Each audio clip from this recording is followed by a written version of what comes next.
नमस्कार, सत श्री अकाल, राम राम सा, खमाणी, वणक्कम, प्रणाम। आप सभी का ऑल्टरनेट मीडिया में फिर से स्वागत है। हमारे साथ जुड़े हुए सुशील कुलकर्णी जी महाराष्ट्र से। अजीत पवार जी की मृत्यु को लेकर बहुत सारी कॉन्स्पिरेसीज चल रही हैं, बहुत सारे पॉलिटिकल फॉलआउट्स हैं। इससे किसको फायदा होगा, किसको नुकसान होगा, कौन फंसेगा, कौन आगे निकलेगा, बहुत सारी तालमेल के बारे में बात हो रही है। बहुत ही असमंजस में डाल दिया उनकी मृत्यु ने, और बहुत ही इनऑपर्च्यून टाइम पे मैं कहूँगी, बहुत ही आकस्मत अचानक से ये जो हुआ है, इसने पूरी की पूरी महाराष्ट्र की पॉलिटिक्स को हिला के रख दिया। कईयों के लिए बहुत बड़ी अपॉर्चुनिटी है। आज मोदी और शाह जी अ, उनके अंतिम संस्कार में शामिल हो रहे हैं। आई थिंक अटल बिहारी वाजपेयी जी के बाद अगर किसी के अंतिम संस्कार में मोदी जी और शाह जी गए हैं, so that is Ajit Pawar ji. Sir, very warm welcome on the show. नमस्कार जी। जी सर, मैं स्टार्ट करूंगी थोड़ा डिफिकल्ट क्वेश्चन से। इस पे रेस किए जा रहे हैं, आज ब्लैक बॉक्स निकल कर आ गया है उस फ्लाइट का जहाँ जो दुर्घटना हुआ या कॉन्स्पिरेसी हुआ। आपके हिसाब से ये दुर्घटना है या ये साजिश है? मुझे साजिश के कहीं भी कोई भी आसार नजर नहीं आते हैं। ये साजिश करके मारने के कोई भी चिन्ह या इसे साजिश कह सके ऐसा कोई भी घटना चक्र इसमें नहीं दिखता है। यह एक एक्सीडेंट है और यह एक्सीडेंट भी अगर कहा जाए तो लापरवाही के कारण हुआ है। ये लापरवाही शायद विमान चलाने वाली एजेंसी या मृत हुए पायलट, इसके कारण हो सकता है। और दूसरा कारण इसमें हो सकता है वह है असमंजस की स्थिति पायलट की, क्योंकि बारामती जैसे एयरपोर्ट पे जो स्थिति थी, एक बात आपने हर बार सुनी होगी कि वो टेबल टॉप रनवे है, उठाया हुआ जमीन की सतह से ऊंचा किया हुआ एक रनवे है। दो रनवे है और इस रनवे पर कहीं भी एयर ट्रैफिक कंट्रोल काम नहीं करता है। वह ट्रेनिंग पर्पस के लिए किया जाने वाला इस्तेमाल किया जाने वाला एयरपोर्ट था और इस एयरपोर्ट पर विमान उतारने के लिए वहीं का स्टाफ एयर ट्रैफिक कंट्रोल का भी काम करता था। ऐसे में असमंजस की स्थिति, बड़ा फॉग, और इस फॉग के कारण पायलट की असमंजस स्थिति और उतरते वक्त हुई प्रॉब्लम्स, इनके कारण ये एक्सीडेंट हुआ है। ब्लैक बॉक्स भी आ गया तो यह सारी चीजें सामने आ जाएगी, लेकिन ब्लैक बॉक्स हाथ में लगा है, एक दो दिन में कुछ सामने आ जाएगा और आने वाली चीजें बहुत ही भयानक होगी। इस तरह की जो सोशल मीडिया पर खबरें चलती रहती है, उस खबरों को ये नहीं समझना चाहिए, उन खबरें फैलाने वालों को भी ये जानबूझकर बताना है, क्योंकि ये सारी चीजें असमंजस फैलाने से ज्यादा व्यूज और रेटिंग मिले इसके लिए है।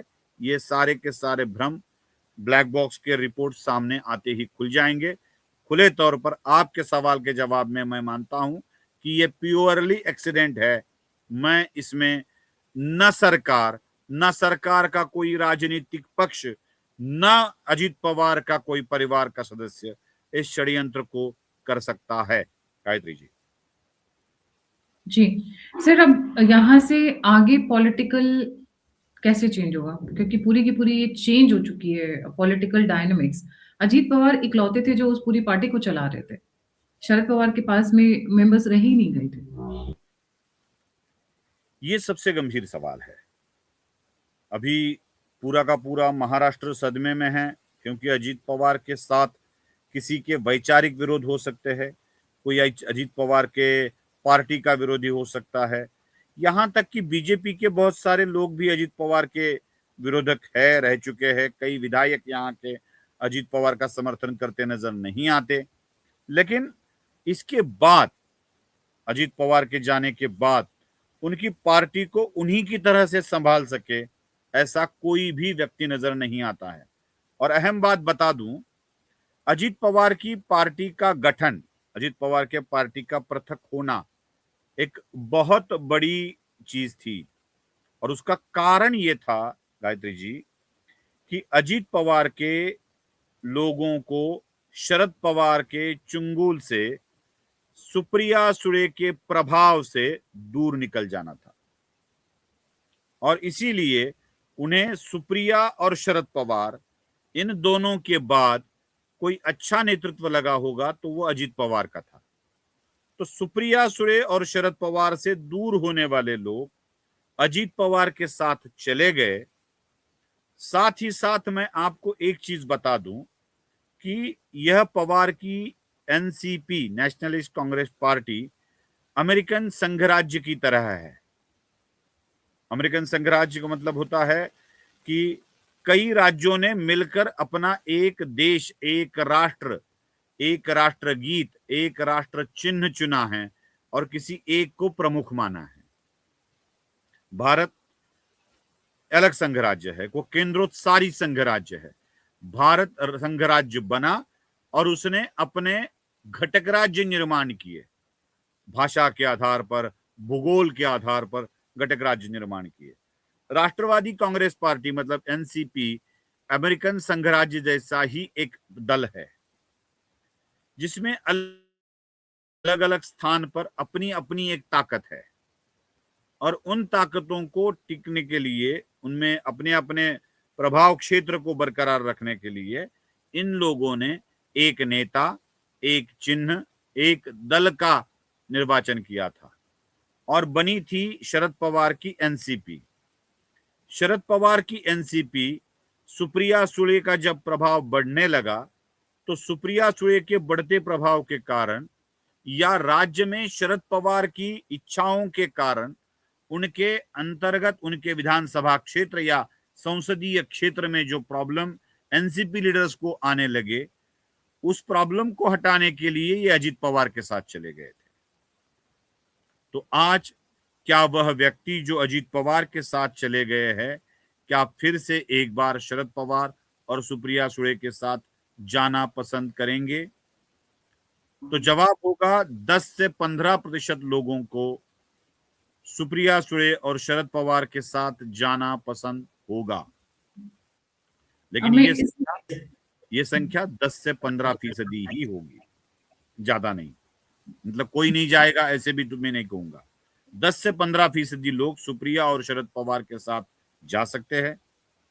एक बात ध्यान में रखिए, पिछले 2024 के विधानसभा चुनाव में भारतीय जनता पार्टी अपने कार्यकर्ताओं को टिकट नहीं दे पाई थी। भारतीय जनता पार्टी ने अपना कार्यकर्ता, अपनी सीट कार्यकर्ता के साथ ही अन्य मित्र दलों को दे दी थी। जैसे एकनाथ शिंदे के पास जो कुछ विधायक है वो भारतीय जनता पार्टी से आए हुए हैं। सबके लिए बता दूं कि शाइना एनसी एक उसका उदाहरण है, जो विधायक नहीं है, गिर गई वो, लेकिन वो एक उदाहरण है। मूरजी पटेल एक उदाहरण है जो भारतीय जनता पार्टी के थे, जो शिंदे के साथ चले गए। वैसे अजीत पवार के पार्टी से 4-5 विधायक ऐसे हैं जो मूलतः भारतीय जनता पार्टी के हैं, जो दिए गए अजीत पवार के पार्टी को। तो उनका झुकाव स्वाभाविकतः भारतीय जनता पार्टी के साथ रहेगा। 40/42 में से चले गए 4-5 इधर, 4-5 उधर। अब जो बचे हैं उनका, उसमें से एक बात और, 8 तो मंत्री ही है। कोई मंत्री अपना मंत्री पद छोड़कर शरद पवार के पास जाएगा? कोई जाएगा क्या? क्योंकि मंत्री होने के लिए ही इतने वो लालायित थे, इतनी मारपीट हुई थी कि कोई मंत्री छोड़कर नहीं जाएगा। वो 8 और 5 जो भारतीय जनता पार्टी की तरफ से दिए गए हैं वो 13। तो 40 में से 13 भी पकड़ के चलिए। अगर ये संख्या इधर जाने के लिए तैयार है, 10-5 उधर जाने के लिए तैयार है, तो सत्ता का साथ कोई नहीं छोड़ेगा। और एक अहम बात बता दूं, किसी एक पार्टी के हट जाने से या किसी 2 पार्टी के हट जाने से भी यह सरकार गिरने वाली नहीं है। इसलिए सरकार कायम है। जब तक सरकार है तब तक सत्ता पक्ष के साथ रहने की भावना भी बरकरार रहेगी और इस सरकार को कोई धोखा नहीं होगा। अगर आप राजनीति की बात कर रहे हो, वो किस करवट बदलेगी, अगर ये सरकार, केंद्र की सरकार, अजीत पवार जी की पत्नी या प्रफुल्ल पटेल जैसे नेता, तटकरे जैसे नेता। अब यहाँ पे एक बड़ी दिक्कत है, ये आमतौर पर कहा जाता है कि तटकरे, प्रफुल्ल पटेल, इनको प्रमुख बनाया जाएगा और इनके द्वारा पार्टी चलाई जाएगी। तो नेशनलिस्ट कांग्रेस पार्टी मूलतः मराठा कम्युनिटी के प्रभाव क्षेत्र वाली पार्टी है। सुनील तटकरे भी मराठा नहीं है और प्रफुल्ल पटेल भी मराठा नहीं है। जिनको प्रमुख बनाए जाने की बात की जा रही है वो दोनों मराठा नहीं है। तो प्रमुख बनाना है तो किसी मराठा व्यक्ति को बनाना पड़ेगा, और एक अहम बात, किसी पवार को ही बनाना पड़ेगा। चाहे कितनी भी बातें आप कर लो कि घराने वाली राजनीति नहीं चलेगी, कुल वाली राजनीति नहीं चलेगी, लेकिन यहां चलेगी, क्योंकि पार्टियां ही ऐसी बनी है ना, घर की पार्टी बनी है वो। आप कह रहे हैं पवार ही कोई है बनेगा, तो इसमें किसका पवार ही नाम आप कोई। एक्सपेक्ट कर रहे हैं? सुनेत्रा पवार भी हो सकती है, क्योंकि पार्थ पवार को बनाना, प्रमुख बनाना मुश्किल हो सकती है। हाँ, एक चर्चा भी चल रही है कि क्या सुप्रिया सुळे को लाया जा सकता है। ये भी चर्चा है कि शायद सुप्रिया सुळे, पार्टी मर्जर हो जाएगी। शरद पवार तो आजकल बीमार चल रहे हैं, तो वह सक्रिय राजनीति में आएंगे या नहीं आएंगे। लेकिन सुप्रिया सुळे का समर्थन करने वाले एनसीपी के ही कितने लोग होंगे। अकेला देवेंद्र क्या करेगा कहने वाली सुप्रिया सुळे क्या भारतीय जनता पार्टी के लीडर्स को एक्सेप्ट होगी? क्या रोहित पवार के साथ भारतीय जनता पार्टी का कार्यकर्ता कंफर्ट महसूस करेगा? अगर इन दोनों को साथ आना है तो रोहित सुप्रिया को दूर करके आना पड़ेगा। क्या शरद पवार वाली एनसीपी ये कर पाएगी? तो शरद पवार की पार्टी में कुछ लोग जरूर समर्थन देंगे। विधायक की बात कर रहा हूं मैं आज, विधायक जरूर समर्थन देंगे, लेकिन भारतीय जनता पार्टी के साथ रहने वाले लोगों की संख्या ही ज्यादा होगी।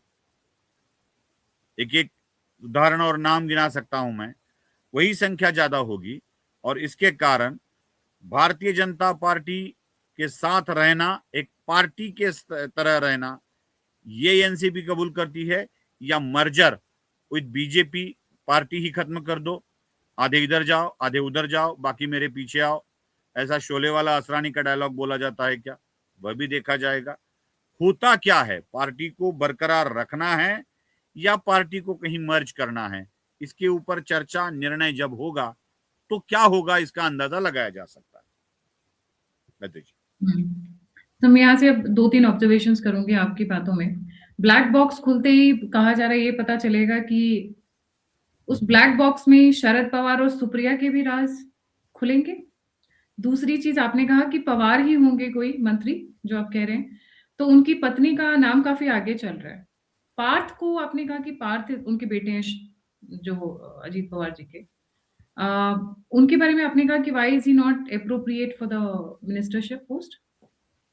अभी अभी पुणे में जो कांड हुआ है, जमीन खरीदी वाला कांड, जिसमें पार्थ पवार के कंपनी का नाम और पार्थ पवार का नाम भी इंक्लूड था, तो हाल ही में पार्थ पवार पर हुए गंभीर आरोप, उनके सारे रिश्तेदारों पर लगा चला रहे मुकदमे, और वह अभी थोड़ा सा मुझे मैच्योर्ड भी नहीं लगते।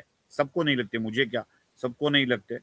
तो पार्थ पवार को आने वाले दिनों के लिए तैयार किया जाएगा, तब तक सुनेत्रा पवार अजीत पवार की विरासत के रूप में काम करेगी। मोदी और अमित शाह जी गए हुए आज उनके लास्ट राइट्स के लिए। इसका पॉलिटिकल सिग्निफिकेंस क्या है सर? एक तो भावुक कनेक्शन है, उन्होंने एक बहुत बड़ी help to stabilise the NDA Maharashtra में, इसमें कोई डाउट नहीं है। और जिस तरीके से शरद पवार की पार्टी, मतलब Sharad Pawar, not the Ajit Pawar faction, उसको टोटली साइडलाइन कर दिया, और कांग्रेस को लिटरली वाइप आउट कर दिया, उसमें बहुत बड़ा रोल अजीत पवार का था। उनके जाने का पॉलिटिकल सिग्निफिकेंस क्या है? सिर्फ प्रधानमंत्री आज गए हैं, गृह मंत्री आज गए हैं, ये बात महत्वपूर्ण नहीं है। महाराष्ट्र के इतनी ही बात नहीं, ये बात महत्वपूर्ण नहीं, इतनी ही बात महत्वपूर्ण नहीं है। महाराष्ट्र के मुख्यमंत्री कल से वहां पर है, आज नहीं गए वो, कल से वहां पर है। महाराष्ट्र के डिप्टी सीएम भी वहां पर है, दूसरे एकनाथ शिंदे। दोनों मिलकर साथ है।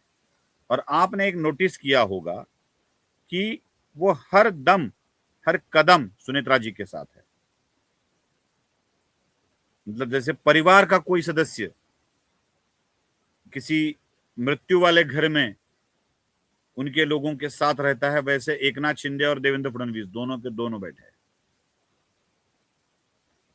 ये बात साफ है कि पिछले वाली राजनीति में भी देवेंद्र फडणवीस के लिए या अब वाली राजनीति में भी देवेंद्र फडणवीस की राजनीति के लिए अजीत पवार एक बिल्कुल बड़ा सहारा थे। उन्होंने कहा भी है कि मेरा दिलदार और दमदार दोस्त चला गया।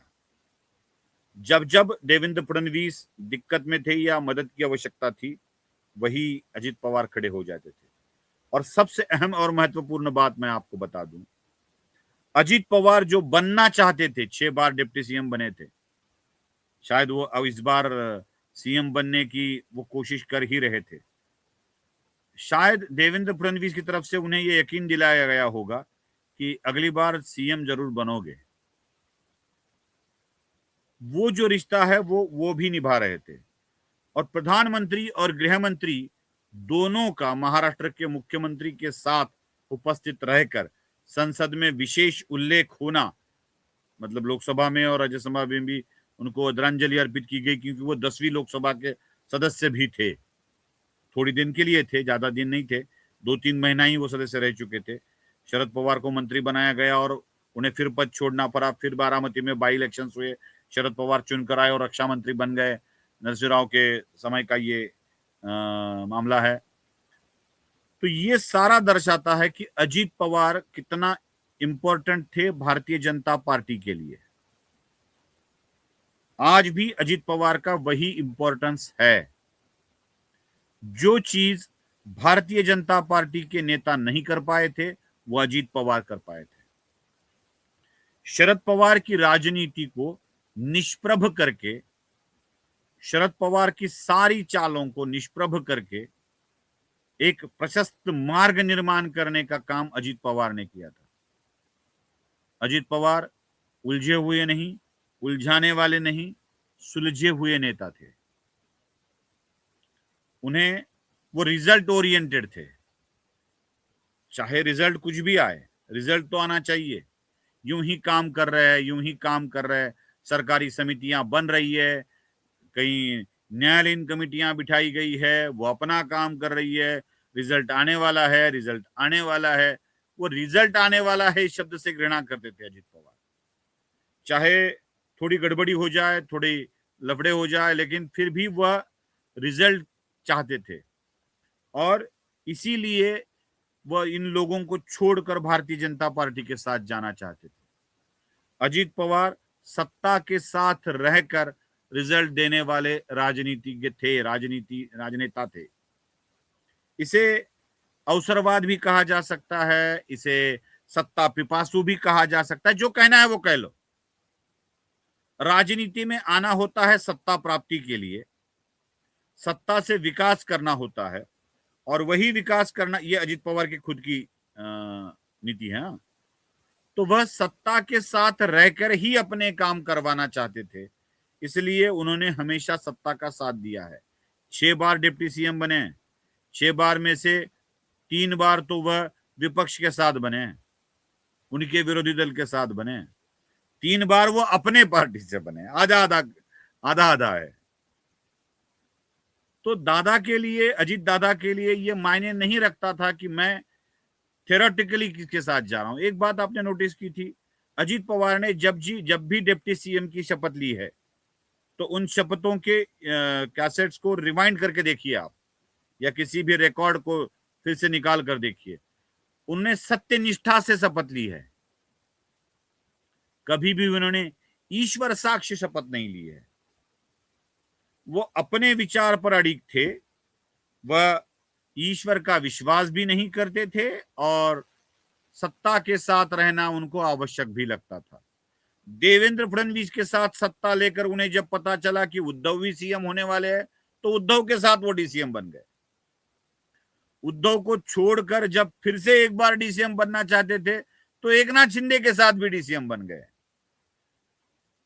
उनको लगा कि अब एकनाथ शिंदे भी नहीं रहने वाले हैं, मुझे देवेंद्र के साथ आना चाहिए, तो देवेंद्र के साथ भी वो डीसीएम बन गए। मतलब कुर्सी पे बैठेंगे, चाहे वो आसपास कोई भी आता जाता रहे, कोई सीएम कोई भी हो, डीसीएम मैं बनूंगा और सत्ता के साथ रहकर मैं मेरे कार्यकर्ताओं के काम करता रहूंगा। यही एक अजित पवार की विशेषता थी।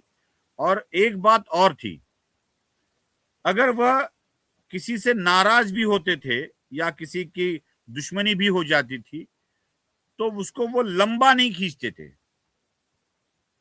जरूरत पड़ने पर भूल भी जाते थे और अपने साथ भी ले लेते थे। इसलिए अजित पवार के जाने का दुख हर एक व्यक्ति को है, चाहे वो उनका विरोधी भी क्यों ना हो, उस हर एक व्यक्ति को वह दुख भी होता है। गायत्री बड़ी इंटरेस्टिंग स्टोरी है। एक वीडियो बहुत वायरल हो रही है सुशील जी, मैं वो वीडियो दिखाना चाहूंगी, क्योंकि इस वीडियो के वायरल होने के बाद ब्लैक बॉक्स से डेफिनेटली सारी चीजें निकल कर आएंगी, पर इस वीडियो के वायरल होने के बाद बहुत कहा जा रहा है कि सुप्रिया सूले इतनी खुश कैसे हो सकती हैं ऐसे दुख के मोमेंट में। मैं वो वीडियो निकालने की सब कोशिश कर रही हूँ, just give me 1 second, it's right with me. या जो बॉडी लैंग्वेज है सुप्रिया सूले का, that raises lot of questions. यहाँ पे अब देखना शुरू करिएगा, बिकॉज अभी अब जो उनकी जो बॉडी लैंग्वेज है, जो उनका बातचीत करने का तरीका है, right, as if she has no remorse, the way she's talking, the way she's body language देखिए। जनरली ऐसे मौके पे हम बहुत गमगीन होते हैं, मुंह से शब्द नहीं निकलते हैं, जैसे इनके चेहरे पे देखिए, ये गमगीन है, इनका चेहरा बोल रहा है। अब देखिए वापस सुप्रिया सूले पे भी आ रहा है फोकस। सी, फायदा डेफिनेटली सुप्रिया सूले को होता है, इसमें कोई डाउट नहीं है। वो अलग बात है कि she is not capable enough, she is not a good leader ना। उनकी बॉडी लैंग्वेज है, बोलती अच्छा है, ऑडिटरी स्किल्स ठीक ठाक हैं, but body language is definitely not there. She doesn't know how to lead, she doesn't know how to command. Supriya Sule का स्टेटस भी बहुत चर्चा में है। डेफिनेटली बहुत अच्छा। एक शब्द लिखा था उद्ध्वस्त, सब खत्म, इसका मतलब होता है, उद्ध्वस्त का मतलब होता है सब खत्म। उद्ध्वस्त हिंदी में भी अच्छा समझ आता है लोगों को। सर इसके दो मायने हो सकते हैं, एक तो होता है कि सब कुछ मेरा भी खत्म हो गया, एक मतलब सामने वाले का भी खत्म हो गया। इसके दोनों मीनिंग्स हो सकती है ना। तो ऐसे मीनिंग हर तरह से निकाले जा सकते हैं।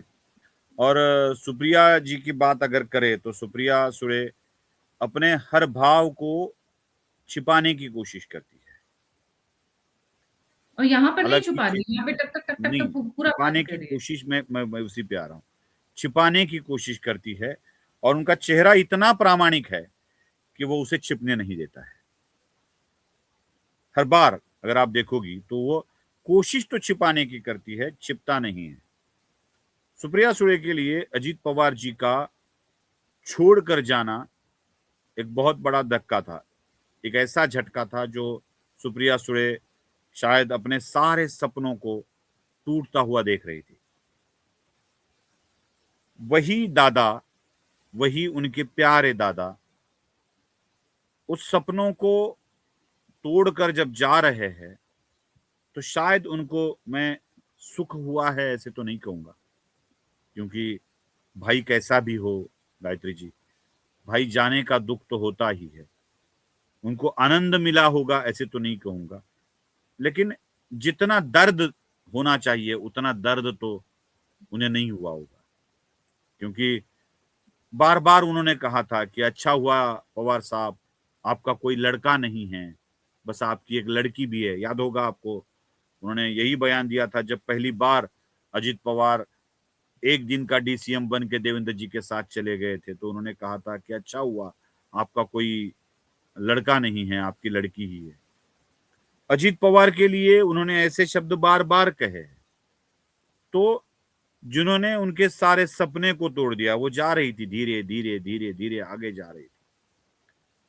नगर निगमों के चुनाव में तो लगभग 22 जगह शरद पवार की पार्टी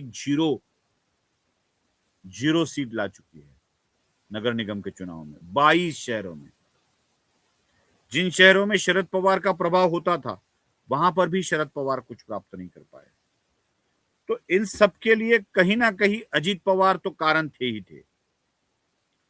तो ऐसा भाई जाने के बाद मैं फिर से दोहराता हूं, सुप्रिया सुळे को आनंद तो नहीं होगा, लेकिन उतना दुख तो नहीं होगा जितना होना चाहिए, जितना दिखना चाहिए। तो आप जिस बॉडी लैंग्वेज की बात कर रही है वो सहजतापूर्ण व्यवहार था सुप्रिया सुळे का। दर्द उतना नहीं है ये दिखाने वाला था, और उसी के ऊपर लोग भी कर रहे हैं।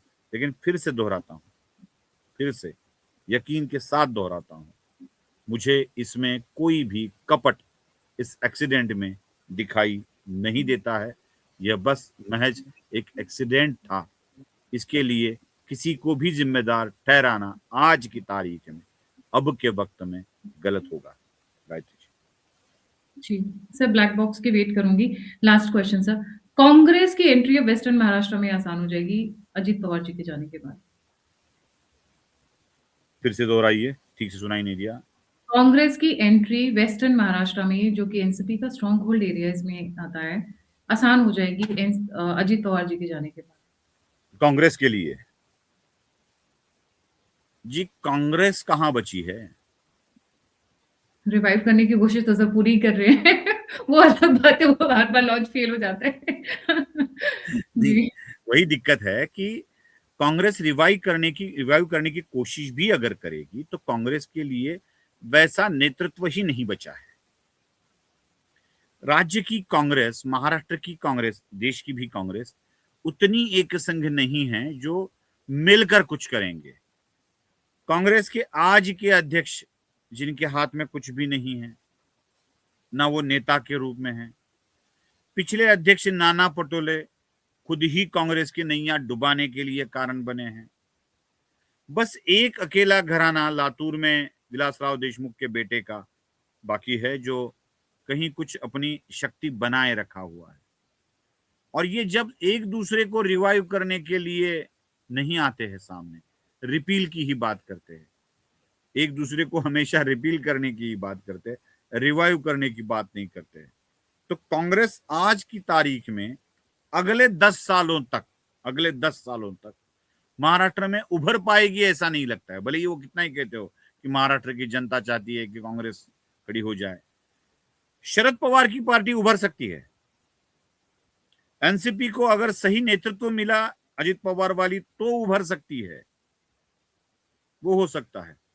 और आने वाले दिनों में भारतीय जनता पार्टी के साथ जो मित्र दल है वही उभर कर आपस में ही लड़ेंगे।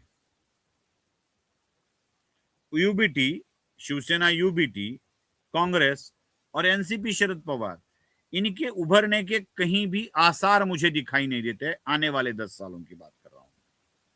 और 10 सालों तक कई चमत्कार करने वाले नेता, प्रभाव वाले नेता राजनीति से दूर हो जाएंगे।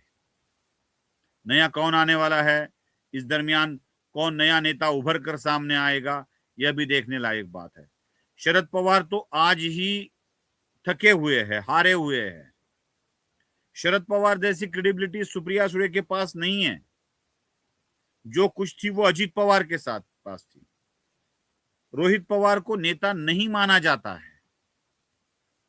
कांग्रेस में ऐसा सबको मिलाकर चलने वाला कोई भी नेता नहीं है। तो आज की तारीख में अजीत पवार की पार्टी के जितने भी नेता पश्चिम महाराष्ट्र से आते हैं, और यह एक बात याद रखिए, नगर निगम के चुनाव में या छोटे नगर पंचायत के चुनाव में जो कुछ हुआ है वो आपने देखा है। एनसीपी शरद पवार, एनसीपी अजीत पवार, इनकी पार्टियों को, अजीत पवार की पार्टियों को भी कुछ ज्यादा सीटें नहीं मिले हैं, कुछ भी नहीं मिला है। और कांग्रेस लगभग ना के बराबर पहुंची है।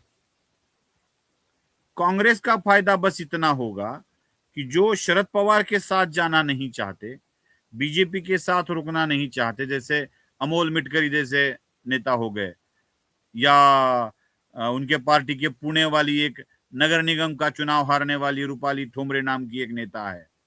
ऐसे जो नगर निगमों में भी यशस्वी नहीं होते, लेकिन जो बोल बच्चन बहुत होते हैं, बोलते बहुत है, ऐसे बड़बोले नेताओं को कांग्रेस एक जगह मिल जाएगी। और पहले से ही जो बड़बोलेपन के कारण परेशान है, वो और बड़बोलों को लेकर क्या अपनी दिक्कतें और बढ़ाएंगे। और सबसे अहम बात यह है, मैंने एक बात आपको पहले ही स्पष्ट कर दी थी कि एनसीपी एक अमेरिकन संघराज्य वाला पक्ष है। अपनी अपनी सत्ता को बरकरार रखना, अपने पास सत्ता स्थानों को प्राप्त करना, यही एनसीपी के नेताओं का प्रमुख उद्देश्य है। कांग्रेस के साथ जाएंगे तो नंगा नहाएगा क्या, निचोड़ेगा क्या? कांग्रेस दे क्या पाएगी इनको? आने वाले दिनों में राज्यसभा की 7 सीटें महाराष्ट्र से रिक्त हो रही है। कौन सा भी विरोधी दल मिलकर भी अपना कैंडिडेट चुनकर नहीं ला पाएगा। आने वाले दिनों में एमएलसी की सीटें रिक्त हो रही है या है, उनके ऊपर देना है तो ना यूबीटी दे पाएंगे, ना कांग्रेस दे पाएगी, ना एनसीपी दे पाएगी। इन सबको मिलाकर एक एक देना पड़ेगा। तो ये पार्टियां कुछ देने की स्थिति में ही नहीं है। और जिनको जाना है, अगर अजित पवार वाली एनसीपी टूटकर कहीं जाएगी ऐसा आपको लगता है, तो जाएगी कहां? उस घर में ही जाएंगे ना जहां से कुछ मिल सकता है। थोड़ी किसी ना मिलने वाले भिखारी के घर जाकर खड़ा होंगे, ओम भगवती भिक्षान देही, क्या मिलने वाला है? मुट्ठी भर अनाज भी नहीं मिलने वाला है। तो जहां मिलेगा वहां जाएंगे। एक आसान भाषा में समझा देता हूं, 29 म्युनिसिपल कॉर्पोरेशन है। अब इसकी बार भारतीय जनता पार्टी ने एक नया ऑर्डिनेंस ला के हर म्युनिसिपल कॉर्पोरेशन में कम से कम 5 कॉफ्ट मेंबर, स्वीकृत सदस्य की बात की है। तो 150 के करीब, 5 कम, लगभग 145 स्वीकृत नगर सेवक बनने जा रहे हैं महाराष्ट्र में। स्वीकृत 145। ज्यादातर म्युनिसिपल कॉर्पोरेशन बीजेपी के और शिवसेना के हाथ में है, कहीं इक्का दुक्का जगह अजित पवार होंगे। तो 150 सदस्यों को कॉफ्ट मेंबर बनाना, 7 लोगों को मेंबर ऑफ पार्लियामेंट राज्यसभा में भेजना और 15-20 लोगों को एमएलसी बनाकर भेजना, 200 लोगों की व्यवस्था आने वाले दिनों में सत्ता पक्ष कर सकता है। 8 लोगों को मंत्री पद से हाथ धोना नहीं है। 4-5 लोग तो भारतीय जनता पार्टी के ही है। तो आप बोलिए, क्या ये खुला मैदान दूसरे पक्ष के लिए उपलब्ध करके देंगे? इन्हीं गणितों को अगर समझा जाए तो हम कांग्रेस की तरफ जाएंगे या शरद पवार की तरफ जाएंगे, ऐसे जब वाक्य बोलते हैं या अंदाजा लगा लेते हैं, तो 150-200 लोगों के लिए मेरे लिए कुछ तो मिलेगा, यह भावना है। और इसी भावनाओं के चलते, और खास नगर निगमों में अजित पवार के पार्टियों को कई सभापति बनाया जा सकता है, किसी कमेटी का चेयरमैन बनाया जा सकता है, वो अलग पद है। तो इन सब को देखते हुए ये कहीं नहीं जाने वाले हैं, ये रुकने वाले हैं, क्योंकि सत्ता के साथ रहने में ही भलाई है, ये इनको अच्छी तरह से पता है। Gayatri ji, thank you so much sir, दूध का दूध पानी का पानी करने के लिए। देखते हैं आगे आने वाले समय में क्या होता है, पर जो होगा वो हम डेफिनेटली कवर करेंगे दी ऑल्टरनेट मीडिया पर। सुशील सर का चैनल है analyser news, please don't forget to news analyser, not analyser news, sorry. Please don't forget to like, subscribe and share his channel also. और अगर आप मेरी सहायता करना चाहते हैं तो दिए हुए नंबर पर आप मुझे डोनेट कर सकते हैं, कॉन्ट्रीब्यूट कर सकते हैं। आप मुझसे जुड़ना चाहते हैं तो सभी के सभी लिंक्स इन्फॉर्मेशन बॉक्स में है, डिस्क्रिप्शन बॉक्स में। इसी के साथ जय हिंद, जय श्री राम, हर हर महादेव। जय श्री राम।